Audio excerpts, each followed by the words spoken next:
Hey guys, thanks for tuning in. Real quick, I want to give a shout out to my man Minaj. He's joined my Patreon. He's helping support the show, and I'm helping him level up his life. Do you want me to give you a shout out at the beginning of my show? Join my Patreon today. Patreon.com/ComeOnManPod. Link is in the description.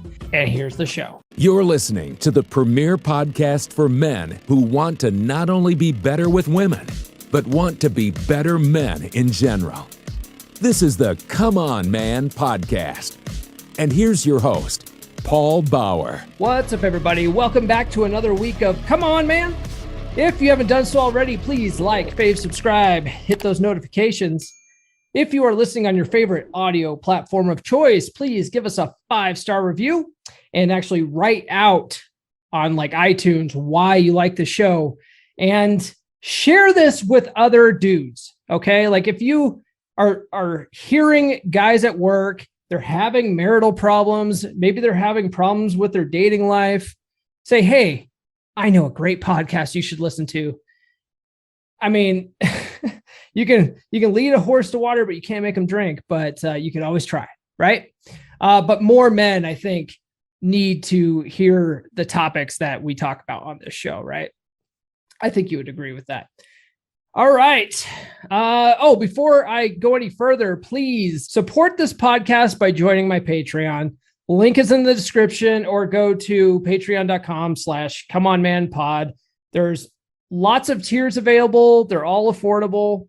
I've made even low investment tiers available for guys that don't want to invest too much, but they still want to support the show. So check it out. Link is in the description. All right. My guest this week is the returning Rob Says. There's this term that I was given, I guess. I'm not sure how to explain this. I think it wasn't Rob that told me it. It was Alex Costello said that he and Rob were one behind. And I was like, what do you mean one behind? And Alex said, oh, this would be a great topic for a show. And so Rob's like, yeah, like, let's do it. Let's talk about that. So I invited him back on. Now, this is one of those shows that usually before a show, I will do homework on people. I will watch their videos. I will listen to their podcasts. I'll read their book, and I'll write out questions and have, at least bullet points where we can work off of, right? For the whole hour. We just decided to fucking wing this one. And I'm not a fan of doing that typically, because when you just wing things, I mean, you go off on all these tangents, but Rob and I do go off on tangents, but we bring it back around and we explain what being one behind is. It's actually kind of a funny story. I think you guys will enjoy this episode. I had rave reviews about Rob the last time he was on. Everyone loved Rob. Rob's a good dude. He's probably watching this right now going, Paul, stop fluffing me.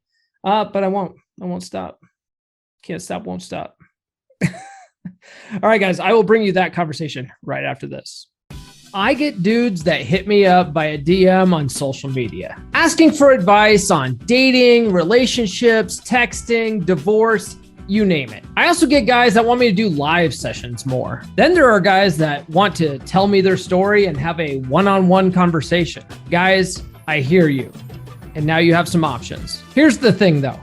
I'm a busy guy. And on top of that, I hate giving men advice and have it go in one ear and out the other. The only way to solve for that is to make sure that you have some skin in the game. In order to help you guys out that really want it, I've decided to sign up for Patreon. Join my Patreon today at patreon.com/ComeOnManPod. That's patreon.com/ComeOnManPod. All right. Coming back to the podcast, back by popular demand, I have my friend Rob Says. What's going on, Rob? Oh, just got off work and got home and opened the mail and got a little surprise. I was really hoping this was going to show up on Saturday when I was doing the show with Ryan, because I wanted to surprise him to be like, he's sitting there drinking his coffee. I'm over here. Pinkies up. Yeah. That's right. Oh, hey, look at this cool bottle that somebody sent me. Oh my goodness, look at this. And he'd have died. He would have just died. But of course, the mail didn't get it here in time, but it showed up. So yeah. So for you guys that don't know, this is Ryan Stone's merch, and you could probably get that at ryanstone.com, I'm guessing. Right. Oh yeah. That's because I think that's where I found it. And there's a link there that they got these, and he's got some mugs, and I think that's about all he's got. His merch is very limited. He's got the dinosaur t-shirt. Yeah, he's got that too. Well, speaking of t-shirts, Oh, look at that. RobSays.net. Hey, what do you know? I'm advertising. What do you know? No, you can't buy one, kids, because this is a one-off. So I'm not cool enough and whatever to be like, yeah, I'm going to make my own merch line. It's like, nah, I just made my own shirt and put it on put the fucker on and said, okay, good enough. You know how easy it is though? I have a merch store. Nice. Nobody people rarely buy stuff from it, but in the description, I have a merch store. You can buy Come On Man podcast merch. Well, see, I didn't know that because I'll be honest with you, Paul. Yeah. Very seldom, like on YouTube, when I go and watch videos and whatnot, very seldom do I go in and go through the whole list of comments, description, all that stuff. Right. Unless there's maybe some chapter stuff in there if I want to bounce around a little bit. But beyond that, I never go in and read that stuff. I either just watch the video or I don't.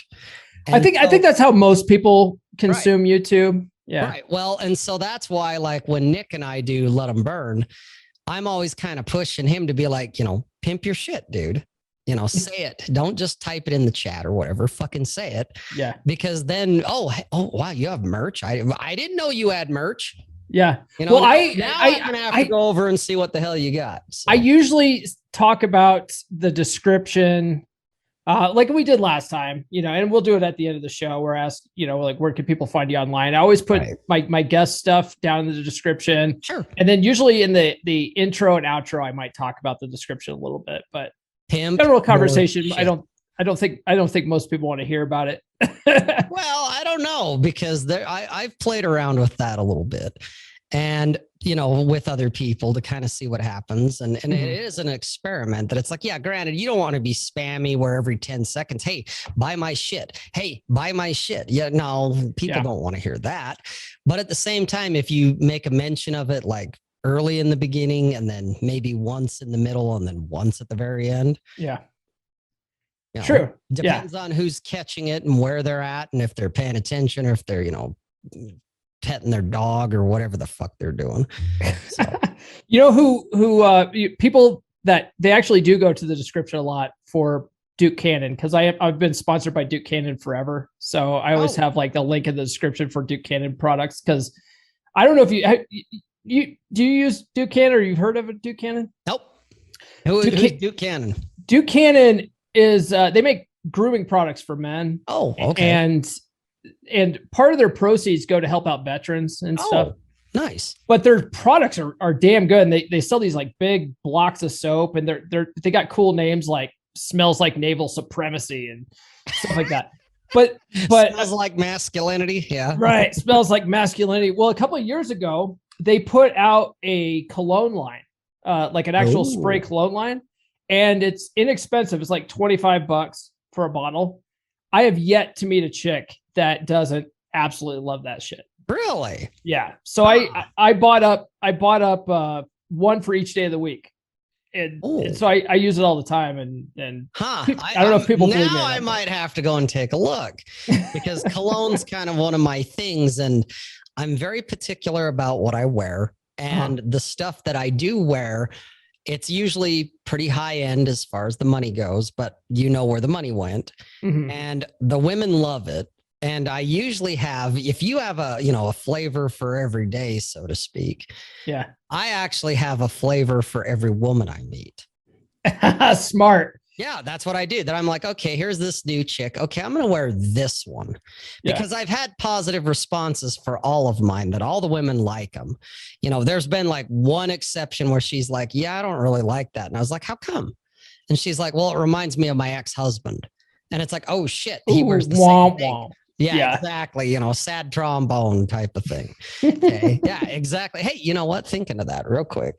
Where's it at here? Do you have a soundboard? Yes, I do. I have a Rodecaster Pro. And so nice. I have sound effects and all kinds of stuff that I can run. But going back to what I was saying, yeah, that was the moment where I was like, yeah, don't wear that one around her because that gives her negative associations. Right. But I've had women that they were like, oh, that's nice. And then I've had women that are like, oh my God, yeah. And that's their scent then. So I always wear that around them. Yeah. And I know from each woman I've met, I kind of, have a little thing in my head. It's not a spreadsheet, but it is in here that, okay, this chick likes this chick likes that, this chick likes the other. And here's a little, little hack, let's use some buzzwords. Let's give you guys some value. Okay. Here's a little hack for you guys.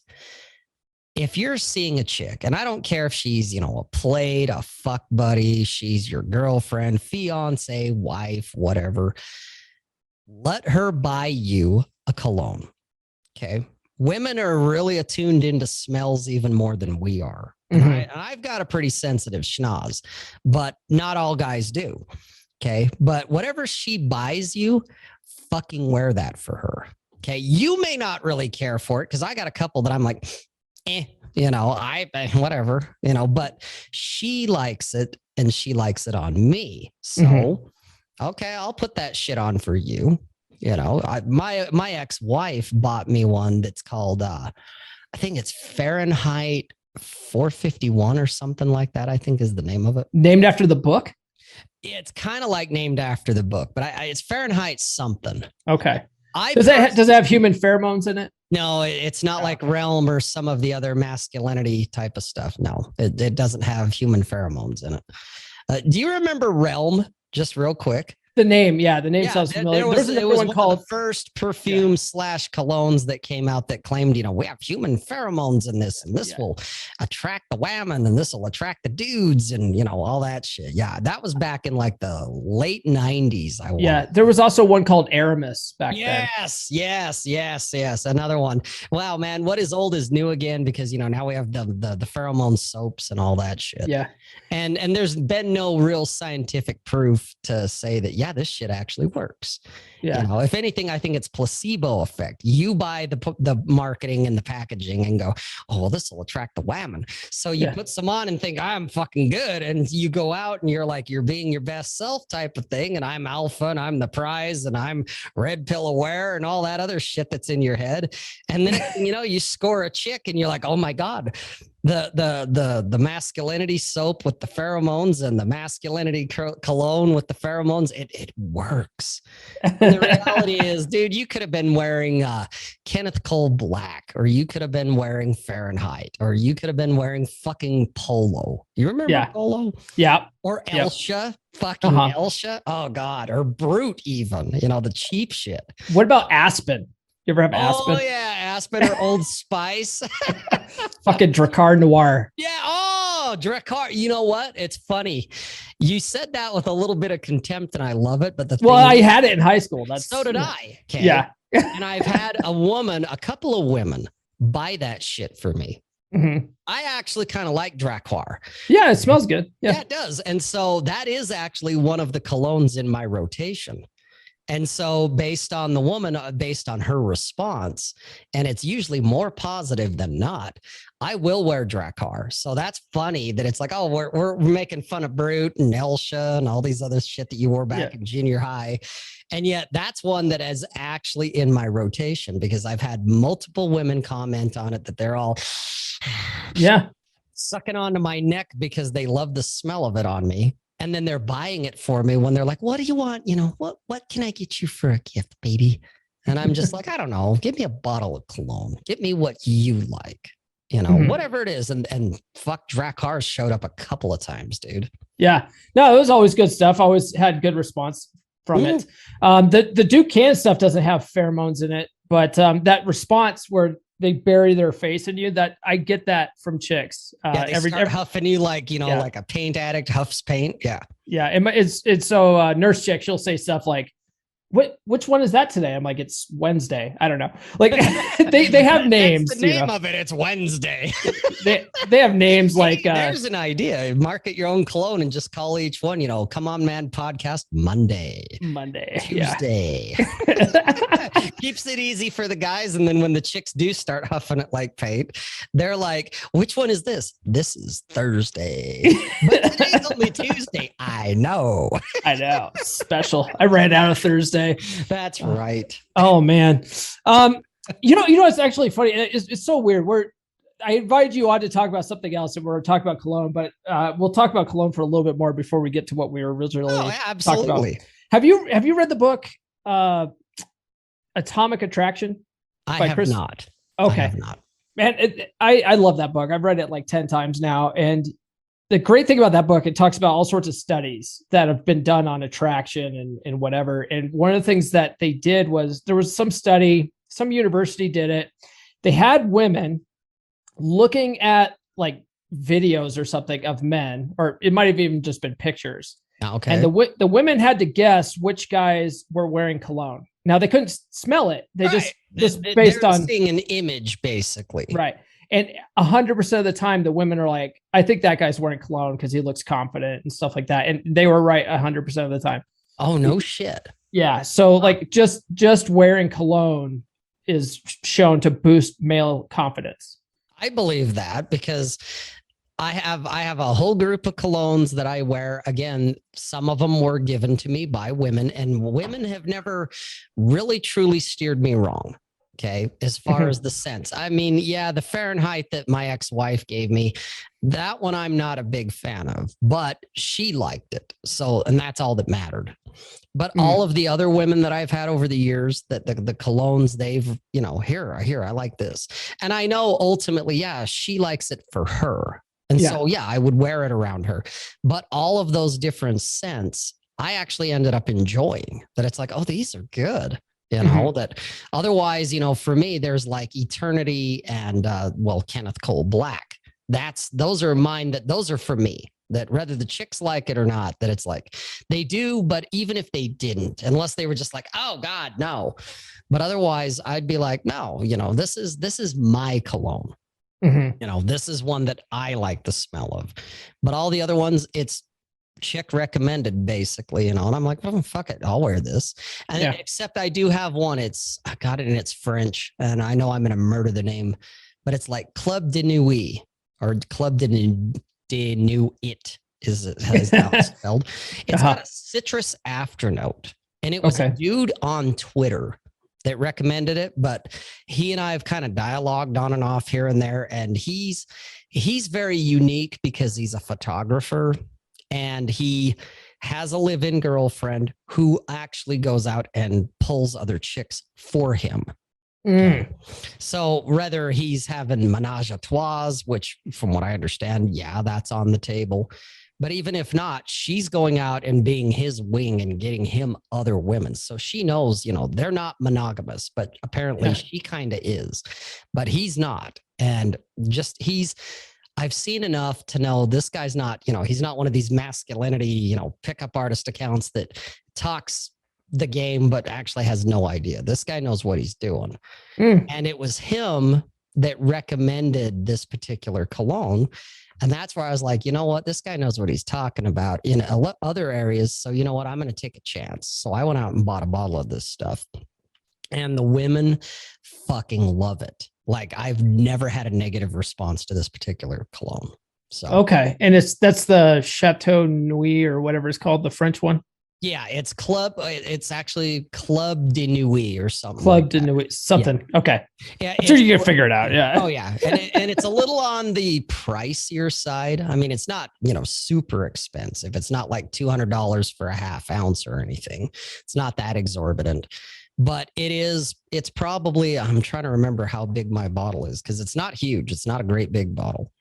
But I know I paid somewhere around like $65-$70 for this thing. But it was money well spent, because even when I smelled it, I was like, oh God, that's different, because it's got like this orange citrus afternote to it.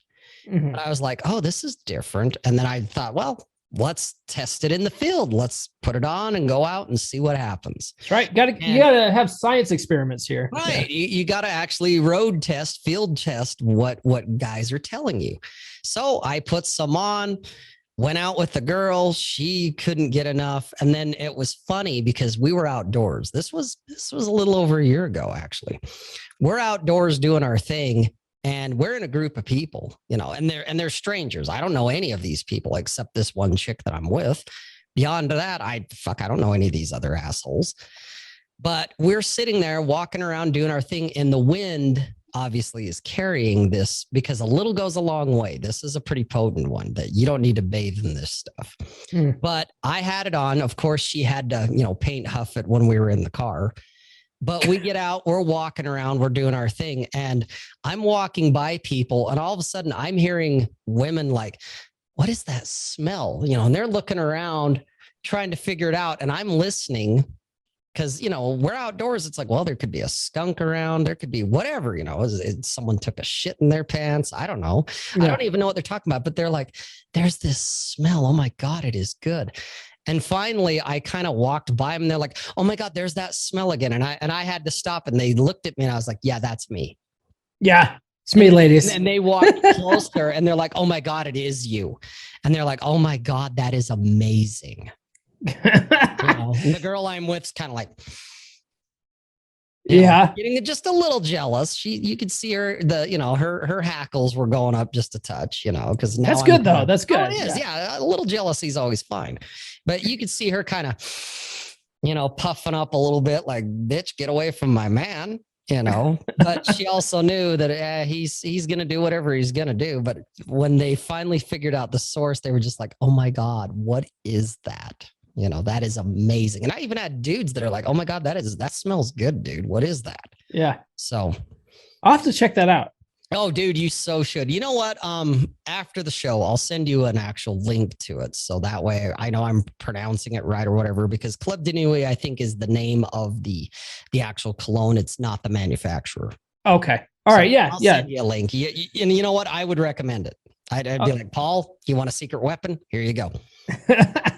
I'm not going to put it in the description, guys, because I don't get paid for it. But that's right. Yeah, he's not being endorsed, so this will just be one of those. You guys are going to have to figure it out. Hit up Rob on Twitter, though. Maybe he'll post it there. No, I won't. And they can go fuck themselves. So the reason why I had Rob on, though, was not to talk about Cologne, but I mean, this has been a fun conversation.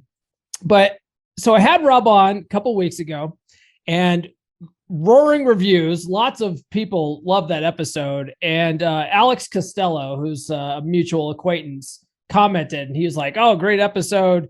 Just like Rob, I'm one behind. And I was like, yeah, which then you're like, what are you guys talking about? Yeah, what the fuck is one behind what? What are you talking about? Okay. All right. Yeah. Now we can get to the meat of the matter. So there's a story that goes with this, because with me, there's always a story. So we have to go into the Wayback Machine, Mr. Peabody, back to about 1993. Okay. I'm in college, but it's summer break. And so I'm working with a gym urethane crew. All right. I'm part of one of the big school districts at that point. I'm with one of the big ones here in Salt Lake. It's just a summer job for me because I'm saving up to go to college, to pay for the next year's tuition type of thing. But we're going around and we go to all these different gymnasiums, the high schools, the junior highs, some of the little dance studio stuff that's all part of the school district. And we lay down this urethane, which is the shiny shit that keeps the hardwood floors from deteriorating and warping and all that. It's urethane. It's a sweaty, hot, smelly fucking job. Okay. You're usually wearing a respirator when you do it, because if you don't, you get high, real fast off the fumes of the urethane. Well, I'm the second oldest guy at that point on this particular day in this crew, because everybody else other than the supervisor, when we'll get to him in a second, everyone else is like high school kids. Okay. This is in some cases, this is like their first fucking job. And of course they're high school kids. They're idiots. All right. I'm the only college kid on the crew. And then there's the supervisor. We'll call him Richard. Richard at that time, again, going back to 93. So I was like 22. Richard then was probably about 35. Okay. So he's had a little more life experience. Now, this guy, for the longest time, I couldn't read him. I couldn't peg him because he was so closed. He played everything close to the chest. He had a great poker face. And when he didn't, he always seemed very dour and very sour, just scowling all the time, pissed off at the world, had nothing good to say about anything, about any of us. You know, we try to do work. Hey, what do you think, Rich? I've seen better. You know, just a hard ass. All right. Yeah. So we're all sitting there at lunch. And we're in this gymnasium. We got all the windows open, these big fans blowing to kick the fucking urethane fumes out. And somehow we get on the topic, you know, my favorite topic, at least, we get on the topic of pussy. And I'm telling the crew, you know, because I'm cool and I'm alpha and red pill aware, even back in 93, how cool I am because I turned down sex from some chick and for reasons, you know, she's crazy and this and that and all the bullet points and talking points that all the guys like to say, you know, she's not a keeper and all that shit. Yeah. Okay. I'm cool that I turned 9s and 10s only, bro. That's right. 9s and 10s, brah. Okay. And you know, that's probably what it was too. It was probably because she wasn't a 9 or a 10 because that's all I ever bang ever. All right. But I'm flexing for this bunch of dipshits about, you know, which makes me a bigger dipshit really when I look back in hindsight. It really did. But I'm flexing, you know, look at how cool I am. I am getting so much pussy that I'm turning pussy down. And I'm telling these guys this, you know, I'm fucking cool. I'm an alpha male, you know. And out of nowhere, Richard, the supervisor, he's sitting over kind of off by himself, fucking eating his lunch, his bologna sandwich or whatever the hell he was eating. And, you know, and he's got this fucking sour puss mug, resting dick face going on. And he stops and out of nowhere, he's as all the guys, all these young kids are like, oh man, you know, yeah, God, you're cool. Cause none of these guys have been laid, or maybe one of them has once. The rest of them, they're all virgins and shit. Well, Richard turns around and he's like, you know, he's got his fucking sandwich in his hand, his scowl on his face. And he's like, you never turn down pussy. And I was like, what? He's like, you never turn down pussy. And I was like, why do you say that? Because if you do, you're always one behind. And then he, you know, he goes back to eating his bologna sandwich. That's all he said. That's all he said. Yeah. And at the time, you know, I'm so stupid. I'm thinking, yeah, I know what he means. Oh, yeah, whatever, Rich. You don't know shit. You know, you don't know nothing. You know, fuck that. It took me probably about another 5-6 years. And there was literally another chick did the same thing. You know, I only bang 9s and 10s, bro. And we all do. Yeah. We all do. That's all we fuck is 9s and 10s. Just ask us. We're alpha males. But then it just like his words just out of nowhere came up in my head that it's like, you never pass up pussy because if you do, you're always one behind. And it hit me and I was just like, oh my God. And now, especially now at my age, I understand what he means. Okay. And for me, I started thinking back that it's like, how many have I passed up? And we're not talking the maybes like, oh, I think I could have had her. We're not talking I don't know, maybe, you know, you want to puff yourself up because you're an alpha male. You're red pill aware. You're the prize. That's right. You know, so well, I'm not talking about the maybes. I'm talking about the chicks who literally walked up to you and said, I'd fuck you. Or the chick who pulls you on top of her in the basement, you know, and starts taking your shirt off. You know, I'm talking about the ones where it's like, dude, the chicks that tell you, I'm tired, I'm going to get ready for bed. And so she goes off into the bathroom and changes her clothes. You're still sitting around like a chump because you are.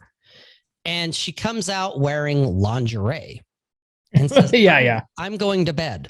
And you buy it. You're like, oh, well, I guess I better leave then. Bye. Okay. And then it's years later when you're like, motherfucker. Oh my God. I'm stupid. Because that was one of those because like the lingerie one. Okay. There was a chick. Here's a fun one, Paul. Mm-hmm. So there was a chick going that I still only call her one, but technically I fucked up twice with this woman. Okay. Twice. Okay. I just had the second realization here like a week ago that it just popped into my head. And I'm like, oh my God, I fucked up twice with this woman. Not just once, twice. Does that mean you're 2 behind? No, I'm 4 behind. You're 4 behind. Yeah. But I'm not 5 behind because one's still the same woman. But it just shows how big of a dipshit I was. So the very first time, the chick literally propositioned me that she was like, you're cute. I'd fuck you. I was like 17 and stupid. Okay. Mm-hmm. So I'm just like, and of course I didn't. And so that's one that I'm like, man, I should have fucked her. Okay. Here's the regrets I have in life, Paul. I don't regret the jobs I didn't take, the money I didn't make. I regret the sex I never had. Okay. The sex that I could have had and I fucking blew it off. That's what I regret. Mm-hmm. Guys could say, oh yeah, she could have been the one. It's like, no. These chicks, I guarantee you, not one of these 4 would have been the one.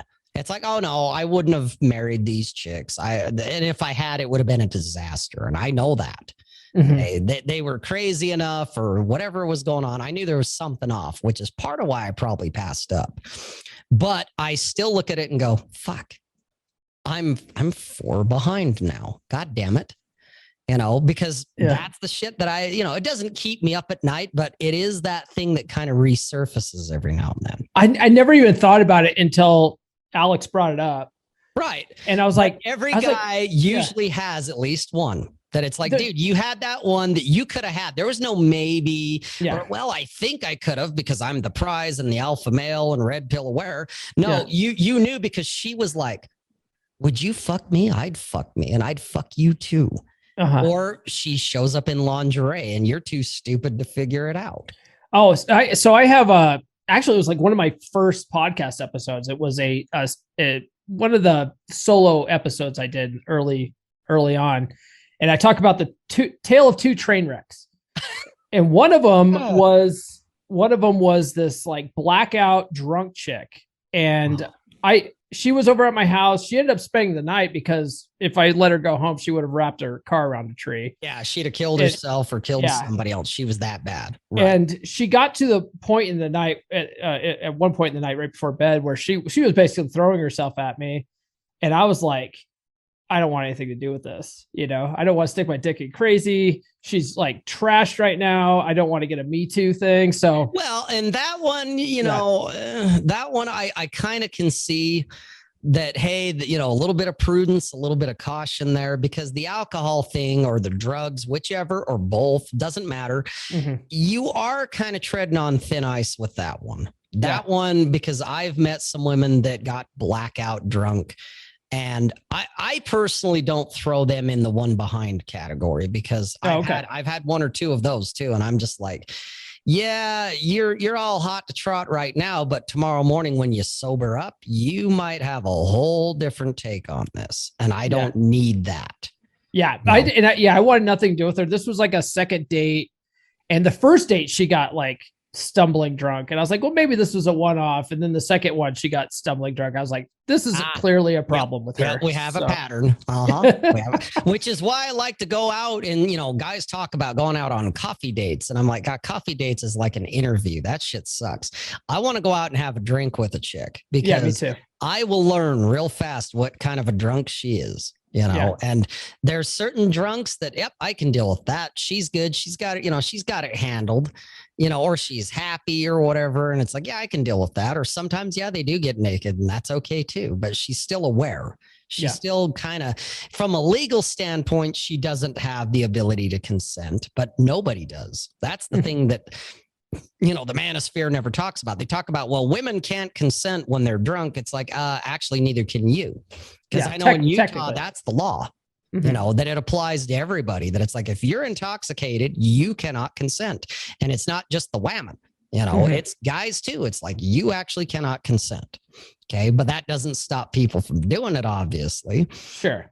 Well, the drink test to me is, well, is she a blackout, fall down, puking in her hair type of shit where it's like, yeah, I don't want to babysit. I don't want to deal with that shit.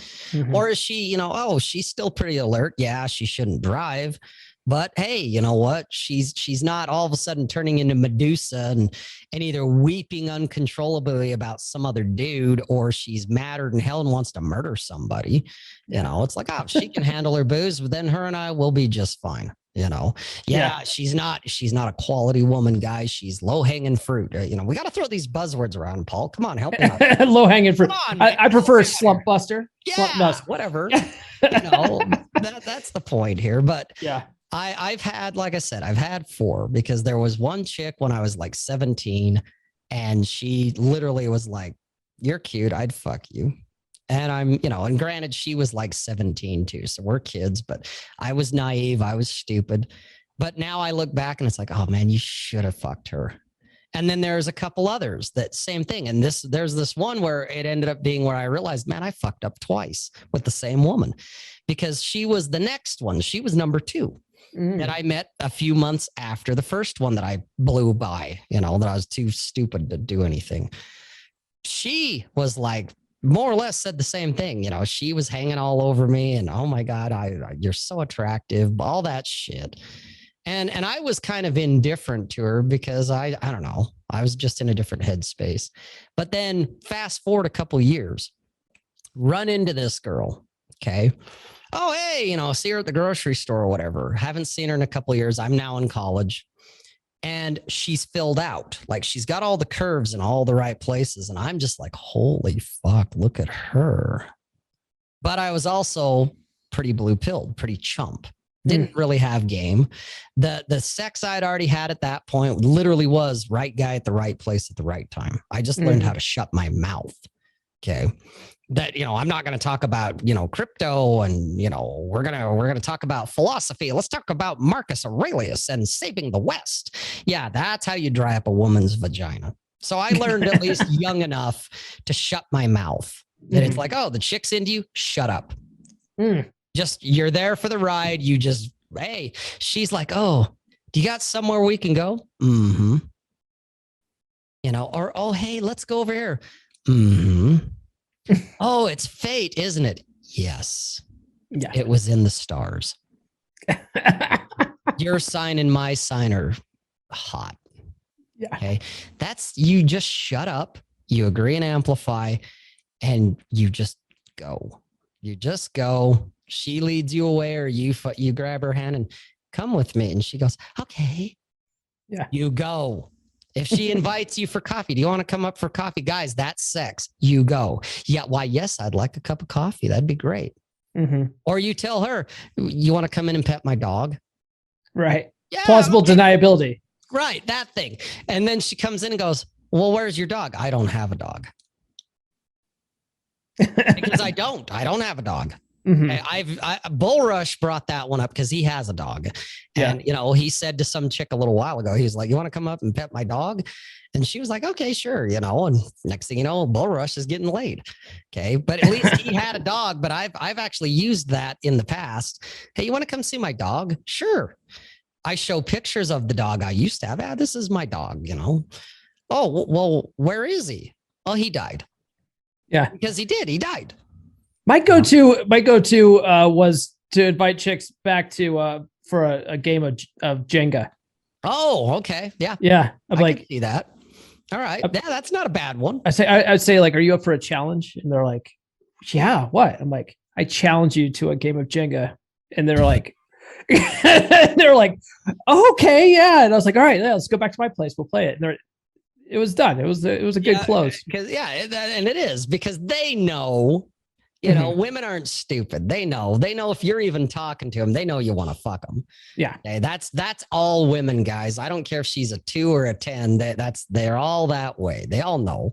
Okay. They're like traffic cops. They've heard it all. Yeah. So just just roll with it, man. And then, they want, like I said, the plausible deniability. They want to be able to say, well, he invited me back for Jenga, and one thing led to another, and I don't know. And showing me a picture of his dog, and the next thing you know, we were talking about fate and karma and the stars, and yeah, that's what it is. It's all plausible deniability. Because if she doesn't want to come over, she will tell you no. Yeah. Because I've had that I've been like, hey, so you want to come up and no. Oh, okay. Well, it's been nice. I'll see you later. You know, I don't call those ones back. No big deal. Yeah, exactly. But I've had that where it threw me for a tailspin because I was kind of like, she didn't just say no, but I was like, hey, I invited a woman over. I was like, I'll make you dinner. Okay. And honestly, I really had no expectations. If nothing happens, I'm okay. Not that I'm not going to try, I will, but same time, if it doesn't happen, it's fine. I'm not going to be butthurt about it. I'm not going to be angry, and I'm not going to try and force shit. Right. So I don't have an expectation, but there is it's the invitation that, well, let's see how things go. Yeah. And so I invited her over. I was like, hey, you could come over. I'll make you dinner. I'll make you my world famous mac and cheese. And her answer was, no, I don't feel comfortable. Oh, all right. And then I'm thinking, fuck, when's the last time I've heard that? And all I could literally think of was, honestly, Paul, I don't remember. It's like, I don't think I've actually ever heard that. Every woman, if we were vibing that well, if I invited them somewhere, they all went along. Yeah. This was the first time that I can recall, because I'm thinking, God, if this happened, the last time this happened, I might have been in high school. Ever since then, it's like, no, they might say, oh, I can't, because I got to get up and the kids and whatever else. And it's like, oh, I get it. They want to, but they can't. Where this woman was just like, no, I don't feel comfortable. Oh, okay. Wow. All right. Hey, no biggie, no harm, no foul. It's all good. You don't have to come over. We'll do something else another time then. Yeah. But it was a first where I was just like, shit, man, I feel like I'm back in junior high now. This is weird. Yeah. But the chick that was number 2, again, ran into her a couple of years later. She filled out. Curves are all in the right places, where now I'm like, God damn. And she'd already been like, well, you kind of had your chance. But then there was one night I was hanging out with her like a chump orbiter because I had no game. And she fucking, it's getting late. I'm going to get ready for bed. And I'm like, okay, so I'm just kind of like chilling, hanging out, because she had one of those futons that turns to a bed. Okay, so she fucking turns it into this bed, and then she goes and changes, comes out in lingerie, and stupid fucking me. Oh, I guess you're ready for bed. Okay, I'll see you later. And I fucking left. and I'm sitting there because what made me think about it is I had the belly dancer over a little while ago, and it was more spontaneous, because usually with her schedule in mind, we kind of have to plan things. And so a Friday opened up that's normally not available. And I thought she had other plans. And so I was like, hey, I'll see you on Saturday or whatever. And she's like, oh, okay. Well, she ended up, her plans fell through on this particular Friday. And because I'm texting her, hey, what are you up to? Oh, well, my plans fell through. Oh, that's too bad. Sorry to hear that. And I'm like, she's like, well, what are you doing? I'm like, I'm just chilling out. I'm doing some fucking laundry, and that's about it. She's like, you don't have anything going on? And I'm like, not tonight. No, I thought you had your show. I was like, no, we're on hiatus right now because Jack's off in the wilderness playing MGTOW in Portugal, because that's what he's doing. I was wondering what he was doing. Hi, Jack. He's traveling all over Europe. Yeah, moving wheelbarrows around. Yeah. Okay. He's out, being a man, doing labor, doing what all the guys at the masculinity accounts, the labor, hard labor is such a dignified thing. And Ryan's like, fuck you, if you've done hard labor. And I'm like, fuck you, because I've done hard labor. It's like, yeah, fuck that shit. Now Jack's learning about hard labor, and he's going like, yeah, fuck this, but he's out doing the MGTOW thing right now. He's a man out going his own way with other men. And he's like, because I have to tease him about it when I talk to him. I'm like, so how's it, how's it out there in the bush, and you're being MGTOW? And he's just like, fuck off, Rob. Yeah. Think of think of Jack. So yeah, Jack, I'm throwing shade at you. Even on Come On Man podcast, I'm throwing some shade at you. Speaking of Jack, I just finished The Menu and listening to it on audio. So I was listening to Jack read it to me. Yeah, actually a pretty good book. Real short book. Real short. Well, and he's actually a pretty good narrator, you know. Yeah. When I first heard him, I was like, well, it's not an American accent, but I couldn't place it. And I actually thought he was like Irish or something. And it's like, no, he's Dutch. Wow. All right. Or Scandinavian. You know, but I was just like, Jesus, okay. Anyway, so yeah, stupid fucking me, you know, walks out on a chick wearing lingerie as she climbs into her bed. And it was the belly dancer because, again, you know, we get to talking and she thought I had plans and I didn't. And I thought she had plans and those fell through. And so I was like, well, hey, do you want to come over? And she was like, well, hell yeah. And so she like, you know, rushed everything so that she could spend as much time with me as she could because she had shit to do Saturday. So it's not like she could spend, you know, the whole fucking weekend. But she gets down here and this is another thing, guys, if they shave their legs and they're wearing like matching underwear, like their bra and their panties match, she planned on having sex. Okay. That's a given. But she shows up and she still looked amazing because she always does. But she was the one who said it because she's like, you know, I'm sorry, you know, that I'm wearing these unattractive underwear because she was kind of wearing, they weren't full on granny panties, but they were pretty close. I didn't care. I didn't really even notice because she got out of those things pretty They look just fine on the floor, you know? Yeah, exactly. But when she was putting them back on is when she said it. She's like, yeah, you know, I normally wear, you know, like lacy frilly things for you because I know you like that. But this one, you know, I actually wasn't planning on coming over. And when you said come over, I just kind of panicked and got excited and just kind of forgot to put on the lacy underwear. And that's, you know, and these were comfy. And that's when it hit me where I was like, chicks don't wear lacy, frilly, scratchy, itchy shit except for a guy. Yeah. Except for when she wants sex. If they're going to genuinely be like, yeah, I'm going to bed. The best you might get is that she sleeps nude or she's wearing like that oversized t-shirt that her dad gave her when she was 12 and it's all torn up and it's got stains on it and shit, but she can't give it up because it's her whoopee, it's her blanket. Yeah. But otherwise she's wearing like pajamas or just the most unattractive thing you can imagine, but it's comfortable as fuck for her. And so if she's not planning on sex, that's the shit she wears to bed. She doesn't wear lingerie to bed. And that's when I was like, oh, fuck. I fucked up twice with this woman. Oh, my God. What the hell was I thinking? And then there's, you know, a couple other women where same kind of thing. That one was a little bit psycho, you know, where I was like, okay, this chick's a little loose cannon here. I don't know, man. And she was in my bed 3/4 naked. And she was the one that was like, do you have a condom?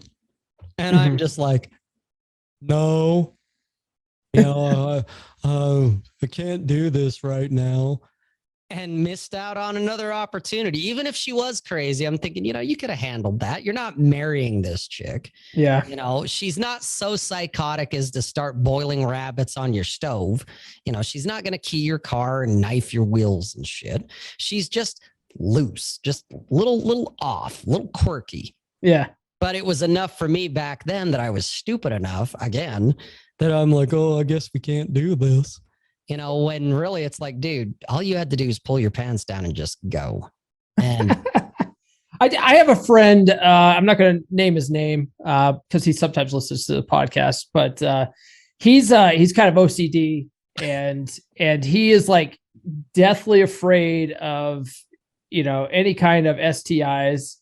And so he won't even let a chick go down on him unless he has condoms. And so he must be like at least 50 behind now because there's times where he's had opportunities, but he's like, I didn't have my flavored condoms. And I was like, dude, you're not going to, you're sticking in her mouth, bro. Like, what are the chances? The odds are not to say you can't, because there are a couple. You could get herpes. Okay. That is a possibility, but it's rare.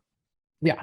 You're probably more likely to win the fucking lottery than you are to get an STI or in my, I'm going to date myself because I heard STI from you here just a second, and which reminded me of STDs.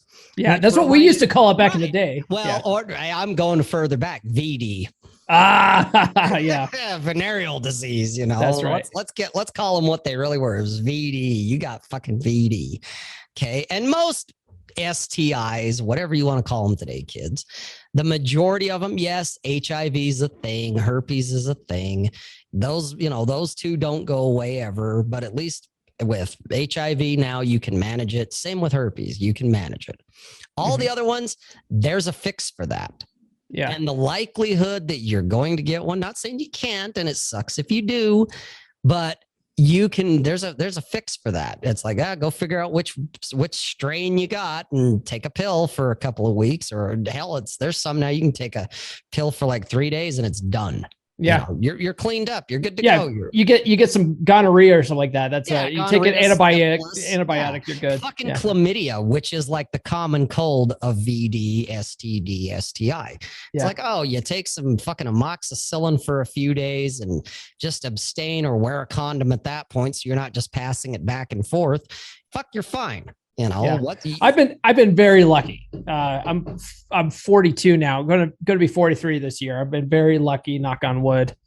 But yeah, I'm also not deathly afraid of that kind of stuff. Well, you're not afraid like I was back in the late 80s and the 90s, when AIDS was the oh my God, yeah. That was like that was which, I mean, granted, at that time it was a death sentence. It's like, if you get this, there was nothing you could do about it. Yeah. And again, I'm not saying, don't worry about it, kids, but when it comes to a lot of the other ones, I know it was amped up to 11. They, the government, the school districts, they turned the dial all the way up as far as it could go and had all of us paranoid, that. And I know that was part of my one behind club for me was I was paranoid, man. Never mind pregnancy. That was like secondary, even though that was more likely to happen at that age. Pregnancy is a sexually transmitted disease, really, if you think about it. Well, you know what? I get it, and I like it. Okay, you're not wrong. Yeah. But that's more likely to happen. Yeah. You're more likely to knock some chick up than you are to get a disease. But back then, it was the opposite for me, at least, that it's goddamn, you fuck this girl without a condom, your dick's going to fall off. I can remember the first time when I did, and, I used a condom because she's probably a disease laden hoe. She's got, the hernisyphilis, all the shit all rolled up into one with teeth involved in there too, gnawing at my penis. And it's like, I'm just saying, but the condom keeps you safe from all that nasty shit.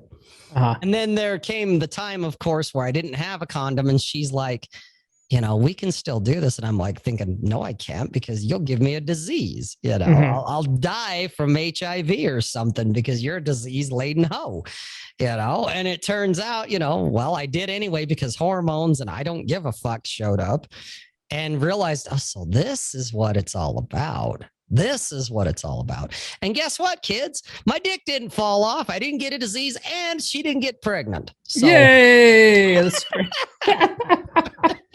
Man, I'll tell you what though, after, before I got into the space, I was dating this gal for 4.5 years, and luckily she had her tubes tied. So like, we never worried about condoms or anything. You don't need to. And you know what? Maybe I've done it more like unconsciously or like through osmosis or something. I tend to select for women that either like had their tubes tied or they had an ablation. If kids at home, if you don't know what the hell that is, go look it up. It's not the tubes tied, but if a woman has an ablation, it's usually for her period. She can't have kids after that. It's a one and done. They basically light their uterus on fire. Pretty much with a laser. Yeah. Yeah. Now, they burn the uterine wall, and it's usually because of endometriosis and some other type of shit where they just have real bad periods. They cramp up super bad. They flow heavily for days on end.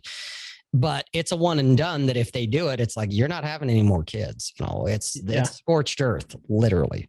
Yeah. So I was deathly afraid of, I was like, oh shit, now I'm out dating again. Like I better have condoms on me because I don't want to get a chick pregnant, and I need to figure out about, look into getting a vasectomy. Right. And so when I got a vasectomy, I was still using condoms just because, the whole STI thing, but fucking like I've had so many condoms break doing that. And I was just thank God I had a vasectomy at least, At least you're not going to get her pregnant, bare minimum. Yeah. You're still taking your chances, but honestly, your chances aren't as high as propaganda wants you to think it is. Yeah. Okay. Yeah. I luckily, like I said, knock on wood, I've been lucky these 40 plus years, and I'm not as worried about my friend though, that OCD, he is just like, he's deathly afraid of it. And it's just like, I'm like, bro, you need to settle down a little bit, Yeah. Not every chick is going to kill you with her pussy. It's okay. Or her mouth, she's not a disease laden hoe. You're all right. Yeah. That's unfortunate when you see that side effect with, like your friend or someone you care about, and they drank all the Kool-Aid. And so they are 50 behind. Or whatever it is that it's like, dude, how many opportunities did you miss because you're so paranoid? That I get it. It's a matter of personal choice. But for me, I'm just thinking, man, I would be way deeper into the club if I had his mentality. I know I would be. And it's like, I got to a point that was like a cavalier devil may care attitude. I'm like, I'm going in. I don't give a shit. I can't have kids. That's what matters the most to me. Everything else, I'll figure it out. If I don't want to get too far behind here on the pussy count. I want to get the well, you'll never make it up because you're always one behind. So I'll always be at least 4. Yeah. That's just a reality. Yeah. You don't dwell on it. You don't beat yourself up over it.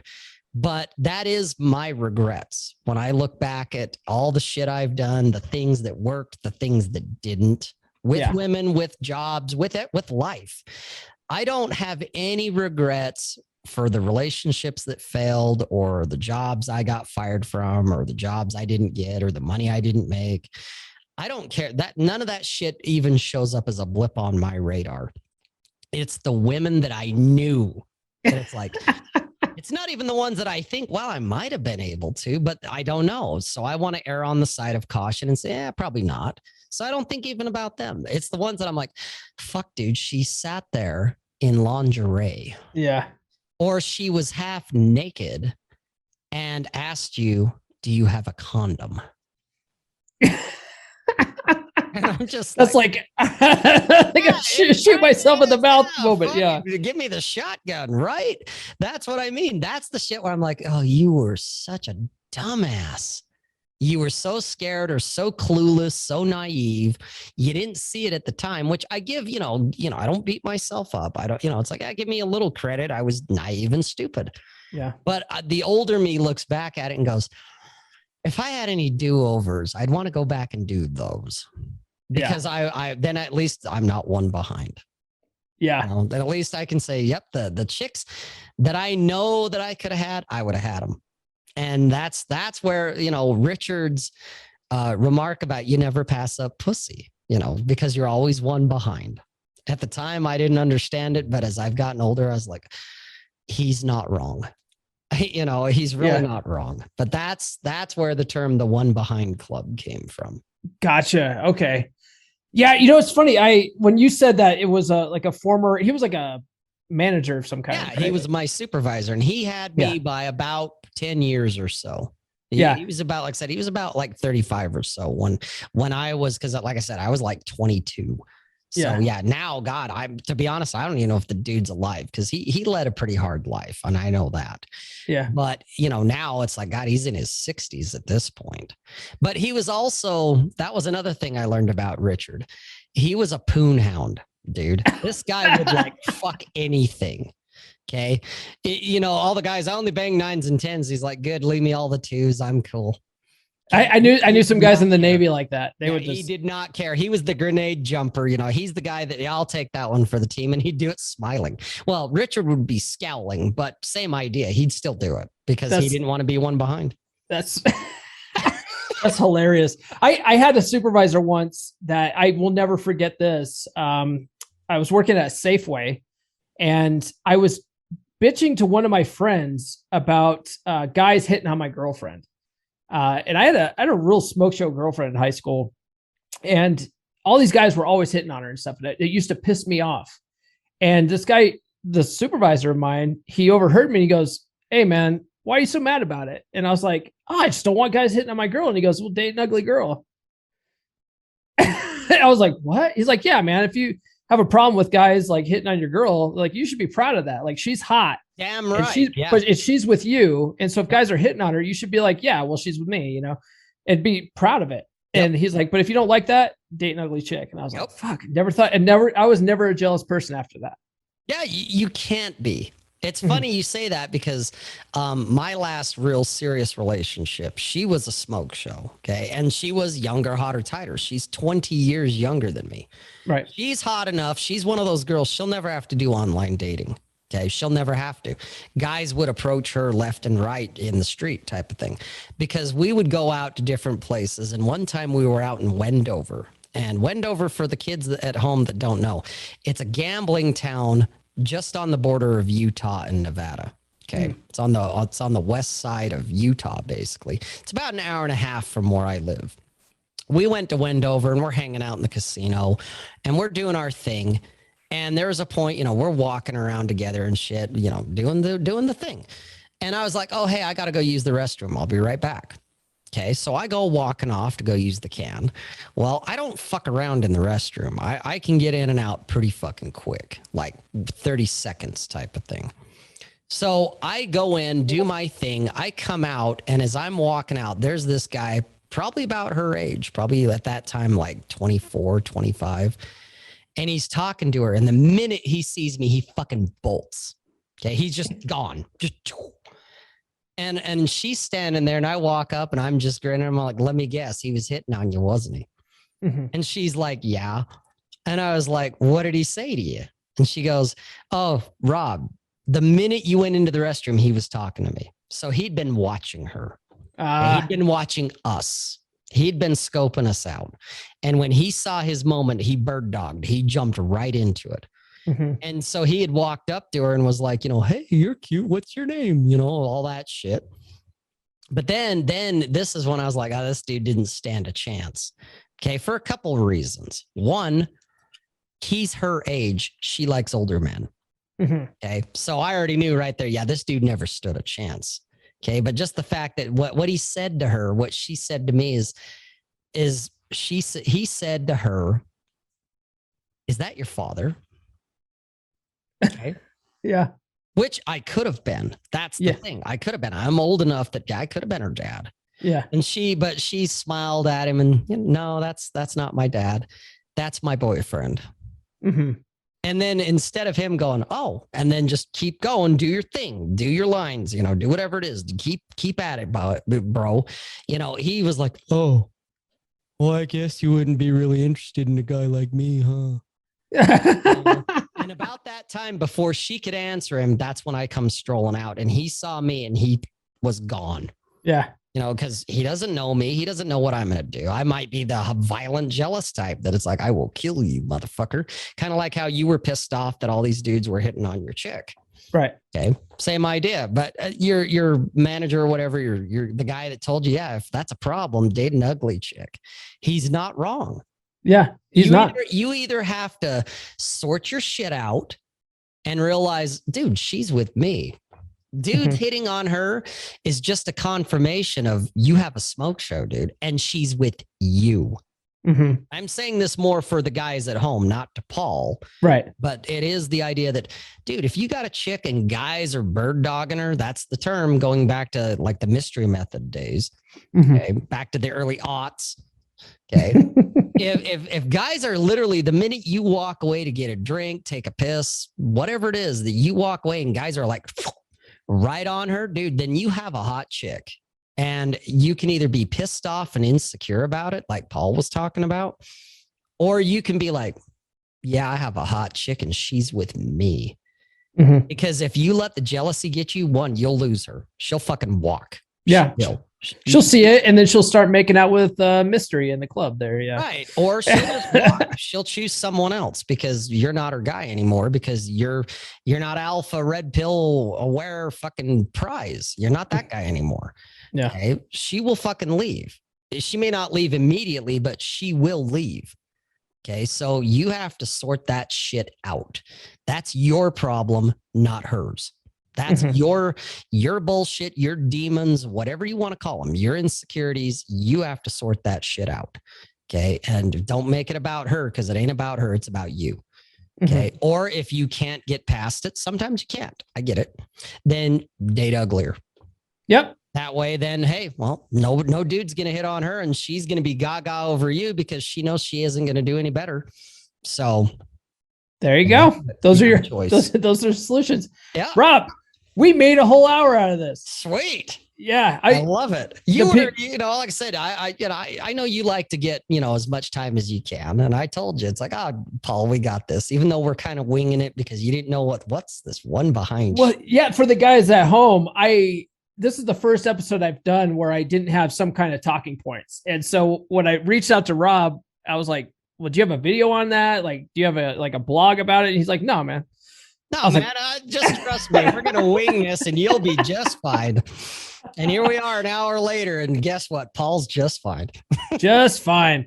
Rob, where can people find you online? I guess it's right there on your t-shirt. robsays.net. That's where all the shit is. And no, you can't buy the t-shirt. I'm going to have to hook you up with a merch store, man. Yeah, well, I could probably do that too. It's a plug and play thing, but I don't care. It's like, I'm just here for the laughs. The laughs and the don't eat paint. So. Don't eat paint. All right.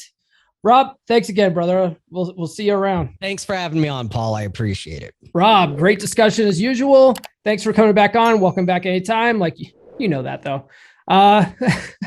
Since talking to Rob, I actually joined the One Behind Club. There's a secret Discord server out there. You can find it if you follow Ryan Stone, because his admins for his YouTube channel run a pretty cool Discord channel, and it's called the One Behind Club.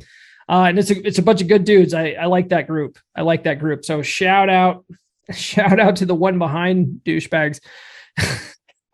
I'm just playing. Hey guys, real quick. Do you guys like the red light behind me?